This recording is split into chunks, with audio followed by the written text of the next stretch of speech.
Agradecemos a Alejandro pela explanação e, dando continuidade a esta tarde de conhecimento, passamos à palestra do senhor Carlos Amorim. Ele que é experiente executivo da área pública, tendo dirigido o PAC das Cidades Históricas na Bahia, a ação do Instituto do Patrimônio Histórico e Artístico Nacional, IFAM, e diretor da Casa Cor Bahia, responsável pela realização da maior mostra de design, decoração e paisagismo das Américas, que abordará o tema Bahia de Todos os Santos, Sustentabilidade e Cultura. Com vocês, Carlos Amorim.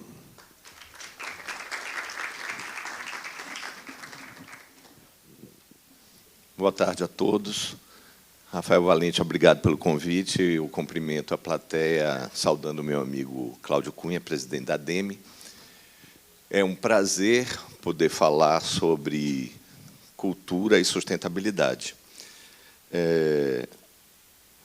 Na verdade, nós temos muita coisa para aprender com o que nós temos. Independente de todas essas experiências internacionais interessantes e contemporâneas, nós temos um grande legado de sustentabilidade e cultura que está na nossa intimidade, no nosso derredor, há mais de 500 anos, que é a experiência da Bahia de Todos os Santos. Tendo ouvido a palestra de Alejandro, eu queria destacar o seguinte. Eu dirijo uma mostra de design, arquitetura e paisagismo, cujo mote central, a partir desse ano, é a casa como um lugar de afetividade, conectividade e sustentabilidade. Nós começamos a mudar completamente a nossa relação, por exemplo, com o entulho que nós geramos ao final da mostra. Estamos dando uma destinação com organizações não governamentais especializadas que vão poder reaproveitar uma boa parte do que nós vamos gerar de entulho ao final do nosso trabalho. E também vamos trabalhar com energia solar, devolução de energia à Companhia Elétrica da Bahia, Coelba, e várias outras pequenas ações ligadas à pintura, destinação dos nossos resíduos sólidos e tudo mais. Então, com essa experiência, é um evento muito grande, muito intenso. As obras começam agora em 1º de agosto e termina o evento no dia 15 de novembro. Ele abre no dia 1º de outubro. Então, são 40 ambientes, é um período de muita e intensa atividade. Era preciso pensar com muita cautela todas essas coisas. Uma inspiração para nós foi justamente a Bahia de Todos os Santos. Essa imagem que vocês veem de Américo Vespúcio é de 1596, talvez seja a iconografia mais antiga que nós temos sobre o descobridor, digamos assim, das Américas. Por uma coincidência, em Florença, Américo dá nome a uma avenida que fica à beira do rio Arno, que se encontra justamente com a Praça de Todos os Santos, com a Igreja de Todos os Santos, que remete à Bahia de Todos os Santos, que ele teve o privilégio de desnudar, digamos assim. É como se a vida dele já tivesse predestinada a se relacionar conosco. Vamos ver se eu acerto aqui. A Bahia de Todos os Santos é um dos maiores acidentes geográficos do mundo. Seguramente o mais importante do litoral brasileiro e provavelmente o mais importante do litoral da América Latina. A Bahia de Todos os Santos era chamada de Grande Mar Interior. Há controvérsias quanto ao nome indígena, não é? Mas a Bahia de Todos os Santos se tornou, em razão da sua localização, da possibilidade de proteção de riquezas que ela abrigava, no centro do centro da Bahia de Todos os Santos, especificamente por causa da cidade de Salvador, construída em Acrópole, que encima a Bahia de Todos os Santos e faz da Bahia de Todos os Santos cativa da cidade. Então, Salvador é a cidade, por excelência, cidade da Bahia. Quem é baiano sabe que não faz muito tempo que as pessoas que viviam no interior ou nas regiões próximas à capital, mesmo com pequenos deslocamentos, diziam: eu vou à Bahia, eu vou à cidade da Bahia, justamente por conta dessa centralidade que a cidade de Salvador representa em relação à Baía de Todos os Santos. Essas são iconografias muito antigas. Essas imagens, provavelmente, só foram publicadas no Brasil uma única vez em um livro chamado Mapas Brasileiros, que o Banco Santos editou há muitos anos atrás, não muitos, mas pelo menos uns 15 anos atrás. E, fora isso, são inteiramente inéditas. Salvador foi uma cidade renascentista que, ao longo dos anos, trabalhou para construir a sua identidade em meio à proliferação de uma série de acontecimentos culturais que fizeram com que esse sistema resistisse durante tanto tempo. Alguns dados interessantes, ou big numbers, sobre a Baía de Todos os Santos. A Baía de Todos os Santos tem um rio importantíssimo, o Rio Paraguaçu, que integra todo o estado da Bahia e desemboca na enseada do Paraguaçu, no fundo da Baía de Todos os Santos. Isso foi importantíssimo para a expansão da ocupação do território baiano para o seu interior. E muito importante também, porque ele é como se reproduzisse o mesmo modelo que o Rio São Francisco faz. Então, como rio de integração, o Paraguaçu está para a Bahia, como São Francisco está para o Brasil. São 1.233 quilômetros quadrados, com a profundidade média de 10 metros e a máxima de 90 metros, limitada pela Ponta do Padrão, aqui na Baía de Todos os Santos, onde fica o nosso Farol da Barra, e a Ponta dos Garcês. Tem 2 golfos internos importantes, o Golfo de Aratu, onde fica o nosso porto mais importante da Bahia, e a enseada do Paraguaçu, que eu acabei de citar, que durante 200 anos foi a enseada mais importante da Baía de Todos os Santos, porque abrigava no seu entorno cerca de 2.000 engenhos. São 56 ilhas, sendo que as mais importantes são a de Itaparica, dos Frades e de Maré, ainda que existam outras ilhas maiores. É a maior baía navegável do mundo, só perde em extensão para a Baía de Hudson. E a segunda maior baía do mundo é a Baía navegável, também está na Bahia, é a Baía de Camomu.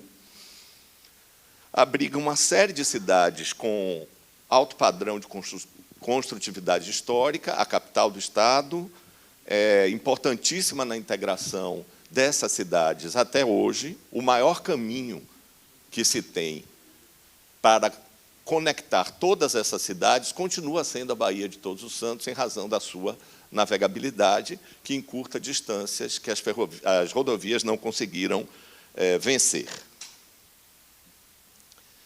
Bom, chegamos no primeiro dos pilares dessa integração cultural que faz com que a Baía de Todos os Santos nos ensine alguma coisa sobre ser sustentável. Os saveiros. Os saveiros são o principal vetor de difusão cultural, econômica, de ação política na Baía de Todos os Santos. Existem diversos episódios da nossa história ligados à ação dos saveiros. A independência da Bahia, por exemplo, está intimamente ligada à ação dos saveiristas, liderados por um almirante francês, que resultou na destruição quase que total da frota portuguesa, que permanecia no Brasil ainda em 1823, para dar um exemplo.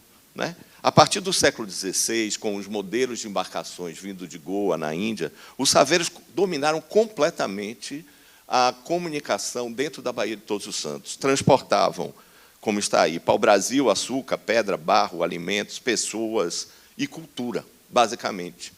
Modos de fazer, música, dança e tudo mais. Ligavam com bastante rapidez a Feira de São Joaquim e o Mercado Modelo, que, antes mesmo de terem essa denominação, já funcionavam como um entreposto importante para a cidade de Salvador. O cais do mercado, que era o antigo cais da Alfândega, ali em frente ao atual Mercado Modelo, existe desde o século XVIII, desde o início do século XVIII. E lá portavam os saveiros. Essa foto é de Pierre Verger e mostra a quantidade de saveiros que chegaram a ocupar, no início do século XX, esse lugar de destaque como vetor da economia. Essa é outra cena importante, já na Ribeira, Uma outra representação da importância dos saveiros nesse quadro de Caribé, marcando a feira, alimentos, o barro processado em Maragogi-Pinho, em Coqueiros, que é um lugar que mantém a tradição de se fazer o barro como se fazia praticamente nas primeiras ações do homem, com um fogo central e as panelas empilhadas em volta, e elas mesmas compõem um forno que vai sendo desmontado à medida que as últimas panelas vão assando. Então, se vai tirando as panelas e, ao final, resta apenas o fogo, que é uma coisa muito interessante, altamente, digamos assim, razoável do ponto de vista da sua sustentabilidade. Não, pulei aqui, não. Bom, esse é um projeto de um saveiro. Eu imagino que tem alguns engenheiros aqui. Isso é o famoso graminho, é a forma de se projetar um saveiro. Cada projeto de saveiro é inteiramente diferente um do outro. Eu tive o privilégio de ganhar um projeto de um saveiro de um grande mestre saveirista. Acho que nunca conseguirei construí-lo, mas, pelo menos, vou guardá-lo para deixar de herança para meus netos.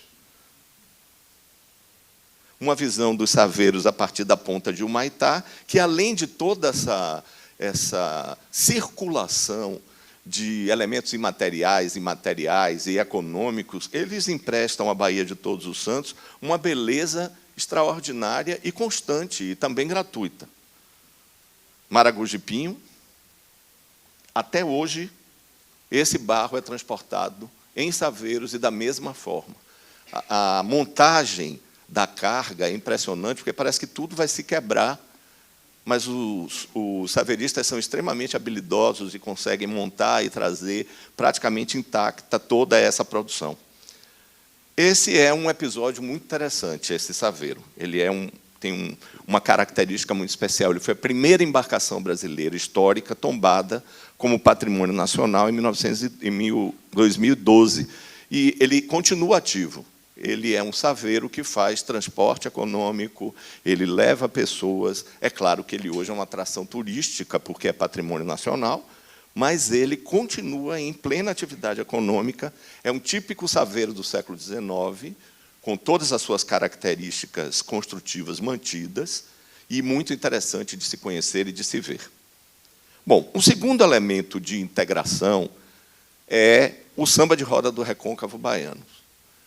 O samba de roda baiano é patrimônio cultural nacional e foi considerado patrimônio da humanidade porque ele está presente por algum motivo de difusão que não está nem bem esclarecido, mas é possível constatar por musicólogos que o samba de roda do Recôncavo Baiano está presente na tonalidade, na musicalidade dos ritmos tradicionais do Peru, da Colômbia, da Argentina também, do Paraguai, do Uruguai. Esses são vizinhos mais próximos, mas os vizinhos andinos estão bem distantes, Venezuela e tudo mais, e há essa grande difusão. O samba de roda foi responsável por um conjunto, um acervo enorme de instrumentos e modos de cantar e de transmitir tradições culturais que o saveiro levou dentro da Baía de Todos os Santos para todos os municípios que a integram. E também, consequentemente, as roupas tradicionais que foram difundidas. Essa não é exatamente uma roupa de baiana, mas é um tipo de traje tradicional, festivo, que passou a ser difundido a partir da difusão do samba de roda. O prato, que é um outro instrumento que foi incorporado à percussão do samba de roda. Os outros todo mundo conhece, tambores, atabaques, etc. E acontecimentos, eventos culturais, como a Marujada de Salbara, e que reproduzem esses sambas, que são muito tradicionais, vêm desde o século XVIII até hoje. Um outro elemento, portanto, o terceiro, é o ofício e o tabuleiro das baianas de Acarajé. Falou-se da gastronomia como uma forma de inclusão cultural e sustentabilidade. O tabuleiro da baiana e o ofício de baiana de Acarajé foi, durante muitos anos, o grande alimentador das ruas do Recôncavo, dos trabalhadores que viviam nas cidades, principalmente. Quem era rico, tinha escravos, colocava seus escravos, que eram chamados de negros de ganho, para pregoar comida nas ruas, de manhã à noite, e obter, evidentemente, recurso, dinheiro, etc. Mas também ajudaram a difundir uma atividade muito interessante, que é o pregão. Esse pregão tradicional de alimentos, de vendas, que quem tem mais de 50 anos aqui, pegou em Salvador, nas ruas de Salvador, gente vendendo as mais variadas coisas: vassoura, cavaco, doces tradicionais, acaçá, abará, acarajé, bolinho de estudante, etc. Isso veio até os anos 70, mais ou menos. Esse é um trecho de uma música de Dorival Caymmi que fala justamente de um pregoeiro, de uma pregoeira, uma mulher que merca 10 horas da noite, imagine isso há muito tempo atrás, vendendo acarajé fresquinho, quentinho, nas ruas. Esse é um exemplo de um tabuleiro, quadra de Caribé. Essa é uma foto de Marco Ferrez com uma negra de ganho, uma escrava, uma senhora escrava, que saía pela rua vendendo quitutes, tendo seu filho amarrado às costas. Aqui é um típico tabuleiro e um ponto de venda do século XIX, portanto, é uma atividade era uma atividade bem tradicional, que hoje se mantém ainda, mas de outra forma, com outras características muito mais comerciais e razoáveis também. Da atividade das baianas da acarajé, a gente vai para um sistema gastronômico, que é outro aspecto de integração dessa Baía de Todos os Santos, que é um exemplo de sustentabilidade, mas também de resistência. Ao longo dos anos, ele foi se adaptando e sobrevivendo aos variados gostos, acrescentando uma série de coisas, e de forma que, ainda que não seja tombado, não haja um registro econômico do modo de fazer acarajé, a maneira tradicional é a maneira que os turistas e os baianos preferem consumir. Manuel Quirino, em 1922, criou a ideia do sistema culinário baiano, e defendeu isso num livro muito interessante, com receitas tradicionais que estão disponíveis, editadas. Continuadores dele, Jefferson Bacelar, Vivaldo da Costa Lima, e a professora catedrática da Universidade Sorbonne, que era greco-baiana, doutora Cátia Matoso, difundiram essa tese de que na Bahia existia um sistema culinário que era eminentemente parte da nossa cultura e característica própria da nossa Bahia. Exemplo de comidas que a gente também consome, o feijão fradinho, o quiabo, que estão integrados a uma parte que é ritualística, que tem a ver com as religiões afro-brasileiras, mas também integrados à culinária comum, usual, que você pode consumir comercialmente em restaurantes ou nas casas das pessoas. O azeite de dendê, o camarão seco, todos os produtos que eram fabricados e são fabricados no recôncavo baiano, hoje com alguns requintes, como o azeite da flor de dendê, que é prensado a fio e que tem um índice baixíssimo de gordura e etc. Uma novidade, quase vegano. O coentro. O coentro está aqui porque eu acho que só nós somos tão apaixonados, além dos asiáticos, por coentro. Meus amigos de São Paulo odeiam coentro. Eu não sirvo muquecas para eles de propósito, porque é impossível fazer uma muqueca sem coentro. Então, não ofereço para não me aborrecer. Então, coentro é um elemento da nossa culinária, como a pimenta malagueta, que é extraordinariamente importante e exportado. Há uma teoria corrente hoje na antropologia da gastronomia de que todas as pimentas são baianas, todas as existentes no mundo começaram por aqui e foram difundidas pelos padres que levaram a nossa pimenta para outros países. Então, é possível que todas as pimentas sejam baianas. Eu não sou especialista nem em biologia, nem em antropologia da gastronomia.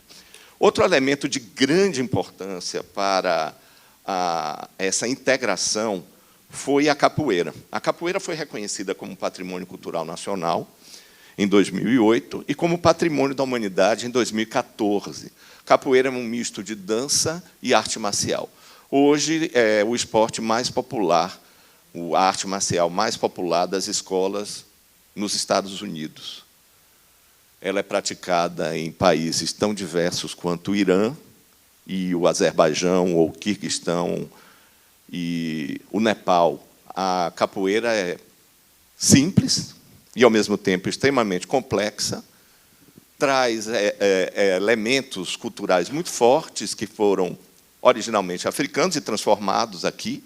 Não existe uma capoeira a não ser a capoeira brasileira. Existem outras formas de praticar certas artes marciais, mesmo na África, mas capoeira é uma invenção brasileira.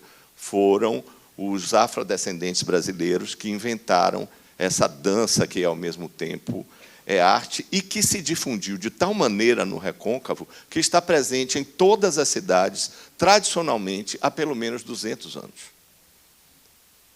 Uma gravura de Caribé representa todos esses passos de capoeira, que são extremamente difíceis. Eles estão todos... Caribé tem uma série só sobre isso, o Pierre Verger tem outra só sobre isso. Jorge Amado descreve minuciosamente, são escritores, fotógrafos, pintores, artistas plásticos importantes do Brasil que configuraram exatamente os modos e os ritmos. Essa foto é de Pierre Verger, é provavelmente dos anos 30.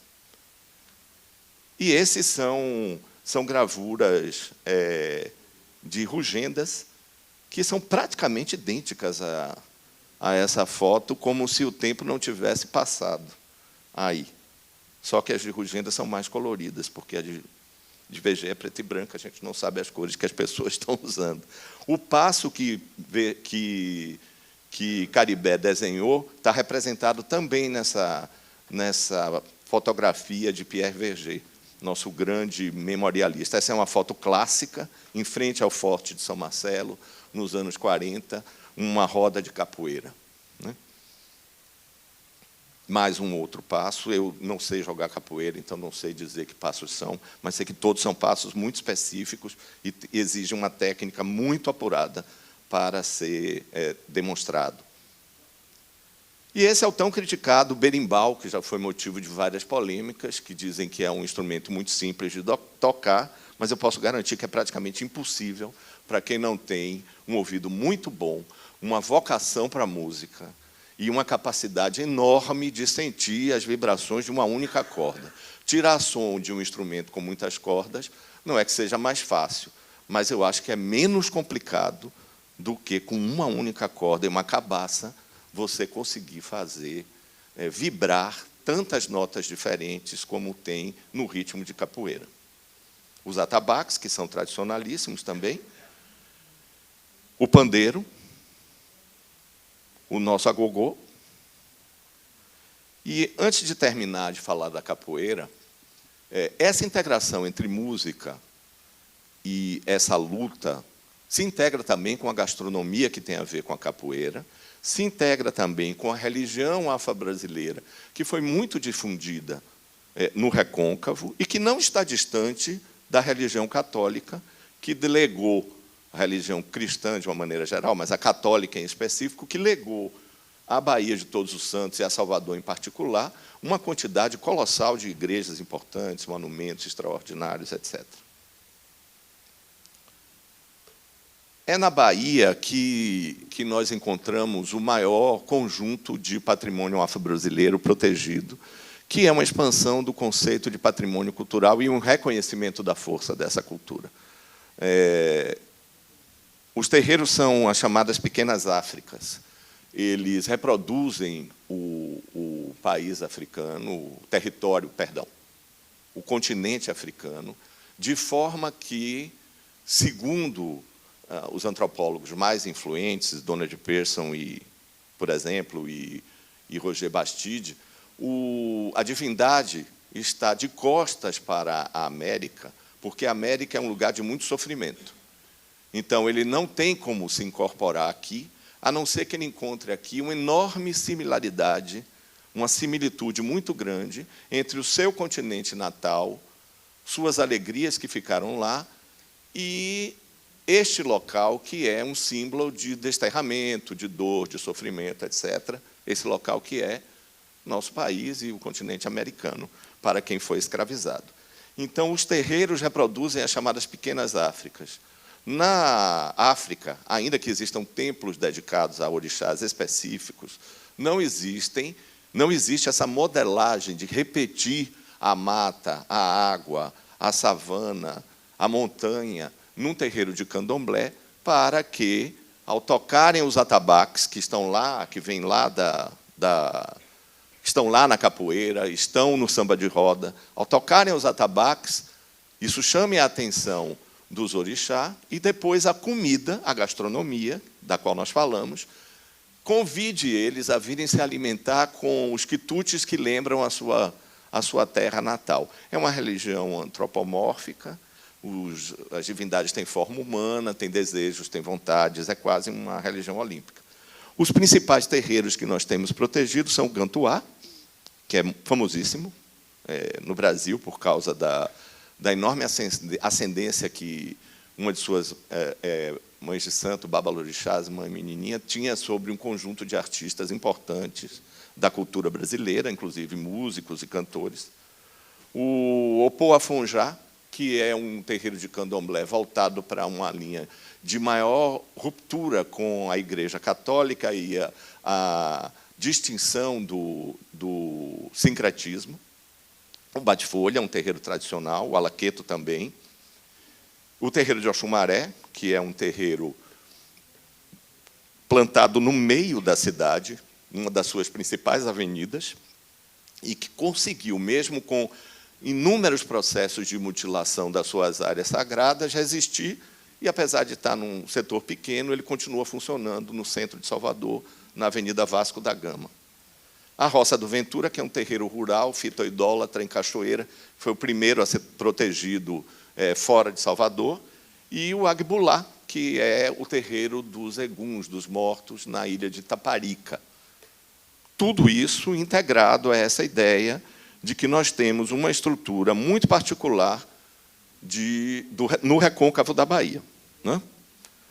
Bom, chegamos ao outro aspecto que é extremamente importante para esse sistema de sustentabilidade.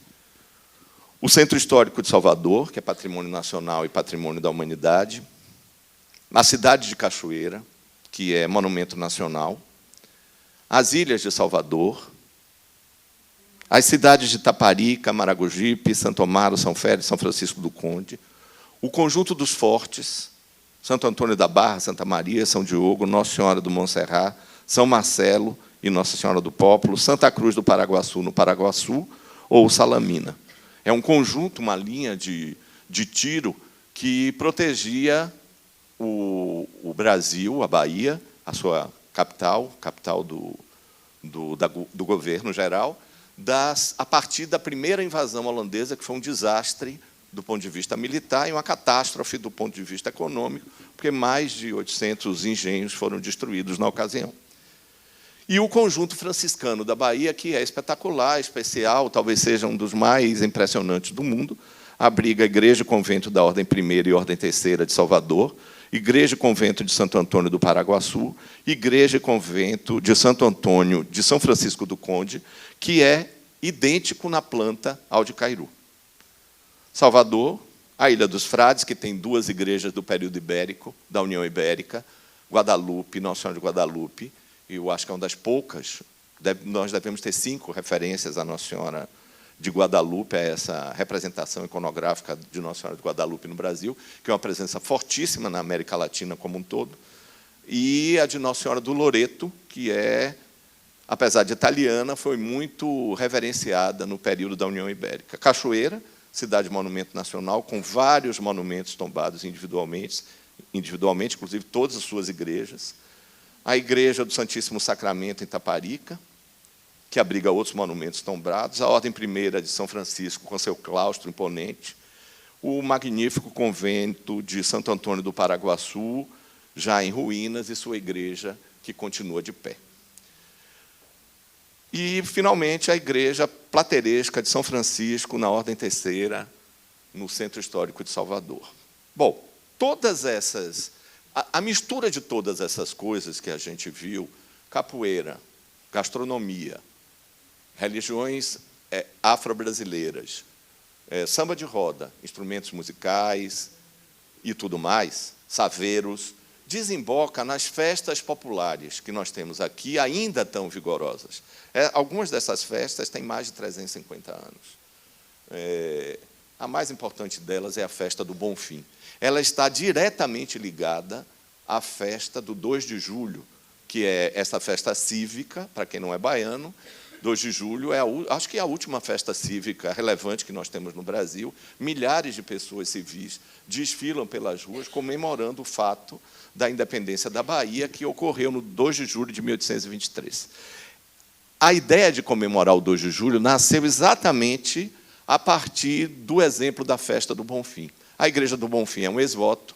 Alguém fez uma promessa de que, se alcançasse uma graça do Senhor do Bonfim, mandaria construir uma igreja para ele, especificamente. Então, a igreja, propriamente, é um ex-voto. Ela já é, em si mesma, uma promessa, o cumprimento de uma graça alcançada. A festa é extraordinária porque une tudo isso que nós falamos, que vocês ouviram, une também uma celebração que, do ponto de vista geográfico, mobiliza toda a Baía de Todos os Santos, do fundo da Bahia até a cidade de Salvador. E, na cidade de Salvador, ainda que não seja feriado, quase 2 milhões de pessoas se movimentam pelas ruas num dia comum, vestidas de branco, em quase sua totalidade, para rememorar essa tradição que é católica, mas também é do candomblé, e também é uma festa pagã, e também é uma festa da capoeira, e também é uma celebração da gastronomia, e também uma festa do samba de roda. Essas fotos são de Pierre Verger e mostram, mais uma vez, os saveiros chegando do interior da Baía de Todos os Santos para comemorar a festa do Bonfim na rampa do Mercado Modelo. Por que a procissão sai da igreja do Bonfim em direção sai da igreja de Nossa Senhora da Conceição em direção ao Bonfim? Não é apenas um fluxo estabelecido pela Igreja Católica porque o Senhor do Bonfim vai visitar sua mãe na iconografia tradicional, Nossa Senhora da Conceição, lá no bairro do Comércio, e depois volta para a sua casa, que seria a Igreja do Bonfim. É também por causa do fluxo das pessoas, que vêm de Saveiro e vão caminhando até a Igreja do Bonfim, numa espécie de penitência, de uma procissão penitencial.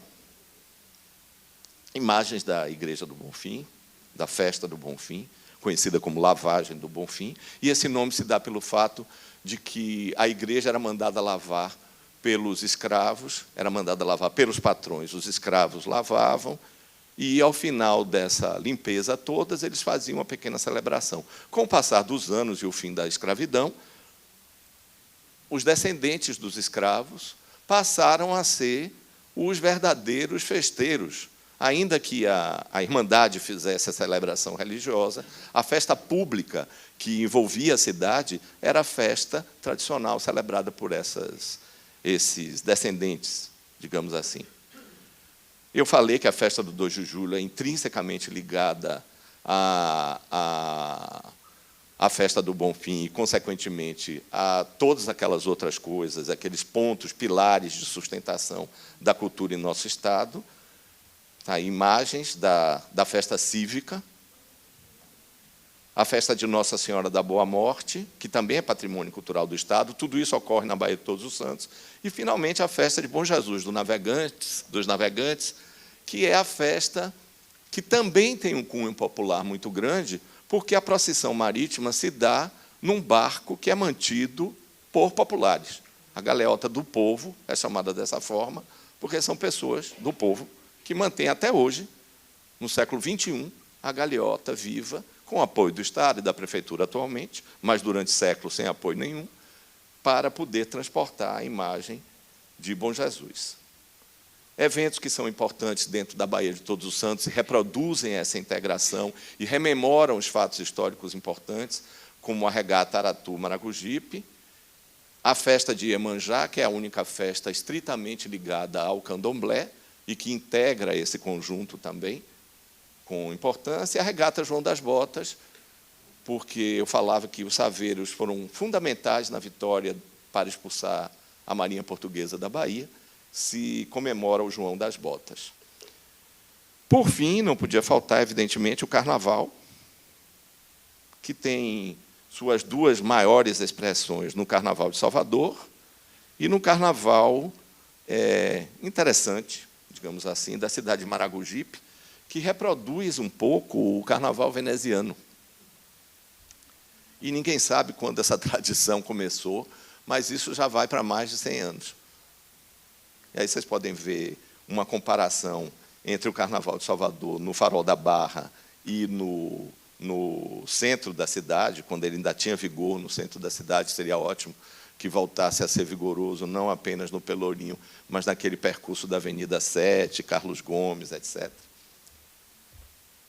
E uma imagem das máscaras de Maragogipe. Muito bem, esse panorama todo era para ilustrar aquilo que parece muito claro para quem estuda a Baía de Todos os Santos. Além de ser a expansão natural e possibilidade de sustento e desenvolvimento para uma cidade que tem baixíssima atividade industrial, que é Salvador, a Baía de Todos os Santos, com sua extensão extraordinária, o seu conjunto de praias e essa cultura tão forte, pode gerar riqueza suficiente não apenas para o município de Salvador, mas para todos os municípios que estão nela envolvidos. Além do mais, a Baía de Todos os Santos, do ponto de vista da economia criativa, é o maior celeiro que nós temos até hoje. Ela continua a produzir valores importantes, artistas importantes, intelectuais importantes, que movimentam não apenas capital simbólico, mas capital da indústria cultural, que faz tanto bem a nós todos e é um caminho seguro para se chegar à felicidade da qual tanto se falou aqui. Muito obrigado.